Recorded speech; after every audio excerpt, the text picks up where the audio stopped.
I got sent these 2 months ago, and they are the H2 D30 to 50 version. So that means 30mm wide, 50mm deep. I've done all the specs and the readovers and what makes the tech and the updates really good in a previous video, which I'm going to link over here. But this is the full ride review. And I've taken these wheels a few places now. I've been riding them around in the UK a lot.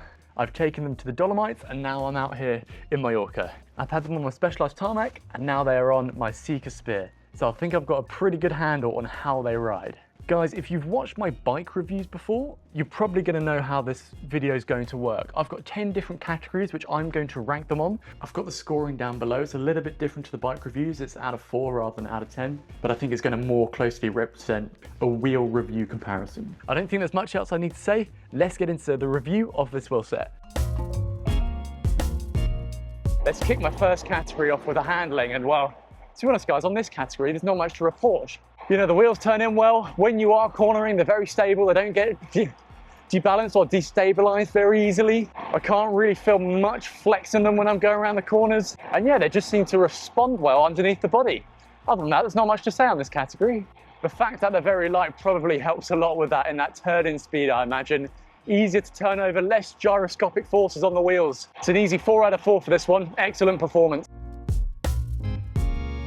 Wind stability. This is one of the things that's caught me off guard the most about these wheels. Not in a bad way, but in a good way. Don't know why when I first got them and looked at them, I thought, they're probably not going to be very good in the wind. But no, they've actually been excellent. Now, before I go any further, guys, please do remember, I weigh 90 kilos. The wind will affect me a lot less than it does most other people. Also, the wheel to tire interaction is also very important, so don't forget that too. But I don't know what it is. I don't know if it's that kind of shark tooth pattern that they have on the side that prevents stalling of the wind, or maybe it's that wavy shape, or a combination of both. I don't know. But these wheels, it's not like they don't feel the wind, but you can sense that it's there, but it just doesn't pull the wheels off the line. It just got me impressed on this one. Guys, I would like to know if you actually have these wheels and you're lighter than me, have you had a different experience? I'll be very intrigued to know. Responsiveness is good. You know, the moment you put that power down, the wheels feel like they're responding immediately. Now, part of that is of course down to the lighter weight of the wheels. I mean, it's what, like a 1,315 gram wheel set? You know, part of that will be down to the carbon spokes as well.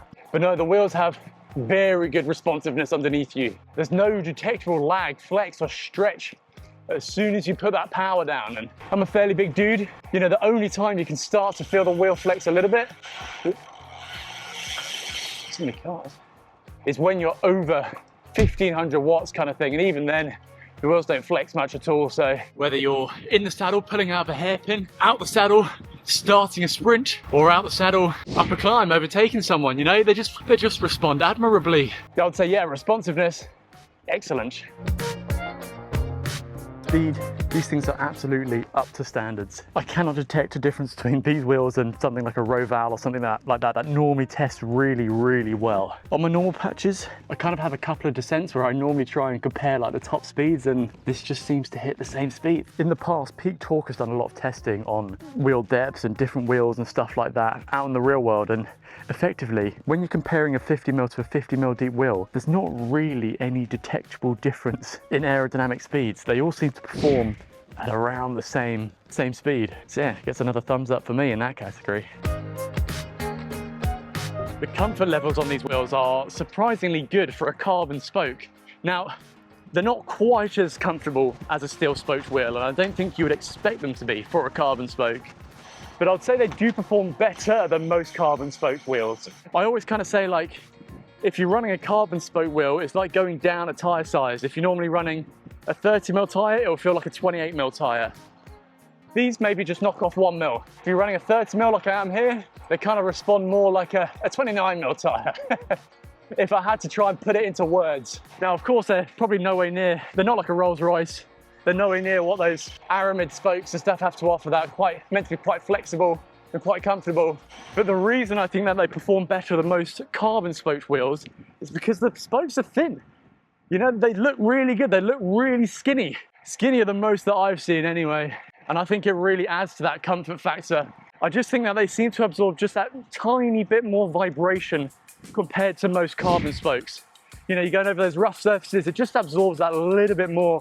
So yeah, comfort is good.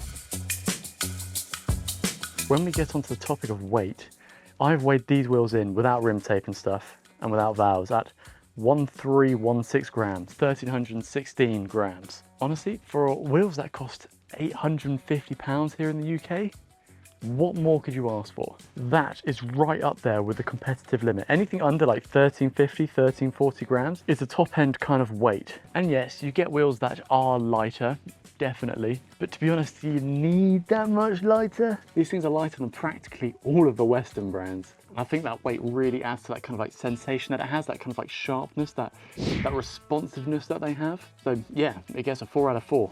Excellent on the weight front. Okay, I'm back from the ride, I'm sweaty, and I'm gonna speed run through the last 3 chapters real quick. This one, looks, style, you know, this one's obviously kind of up to you guys. These wheels have actually grown on me quite a lot. You know, they have that very like zip vibe to them with the texture on the sidewalls. I actually really do enjoy the wavy shape. They've got a few color options. I've got the more like subtle black with a matte black here. They have like a glossy black or white decal option. So there are a few choices there depending on what you want for your bike. But as I've just said, they've actually grown on me quite a lot, and I find them quite a good looking wheel set now, if you can ignore the big Superteam on there. Next up, internal and external widths. Internal's really good, 23mm internal. It's actually become a personal favorite internal width of mine.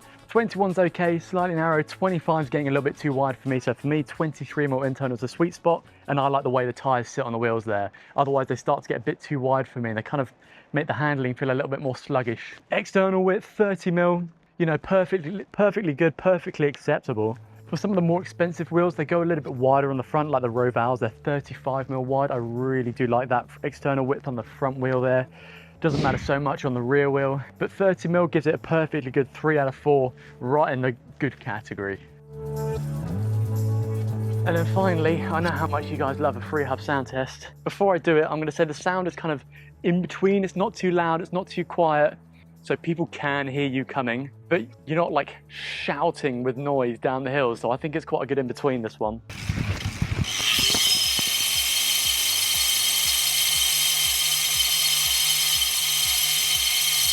So yeah, it's quite an aggressive noise, quite a sharp noise on this one. But like I said, it's not overly loud like some of the DT Swiss hubs that you get. Finally, there's the price and conclusion here. These wheels come in at, well, currently £850. They kind of jump by like 20, 30 pounds at a time. I'll put the dollars and euros on screen there for you. And to be honest, guys, I haven't found much weaknesses with these things. For £850, they respond and feel and work like a very top-end wheel. They're very light, they handle the winds well.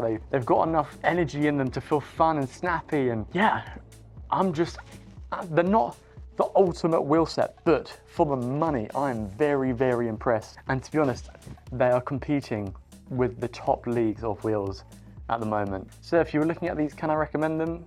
They get an easy thumbs up for me, like, yeah, I think you could buy them. I do have a discount code, which I'm gonna put on screen now and in the description below, which will get you a little bit more money off. There's no kickback for me on this one, guys. It's not like an affiliate link or anything, but it does let them know that they've come through me. So they'll be more likely to send me more wheels in the future. Well guys, you can see here on the final scores that it does pretty damn well. I found it very hard to pick weaknesses in this wheel set, so that's what it's like with the price, and I'm going to show you with the price excluded if money doesn't matter to you. Of course, I need to get some more Western wheel brands on here to compare them to, as I've only really got the Rovals as a top tier wheel set there, and maybe the Bontrager Aeolus RSL 51s as well. Guys, if you have any more specific questions that you think I've missed on this, feel free to chuck them in the comments down below. You can also find me over here on Instagram, where you can message me privately, or I reply to most things again. But other than that, I'm gonna have to get funny. I've been Jason, this has been Cycling Unboxed. Catch you in another video.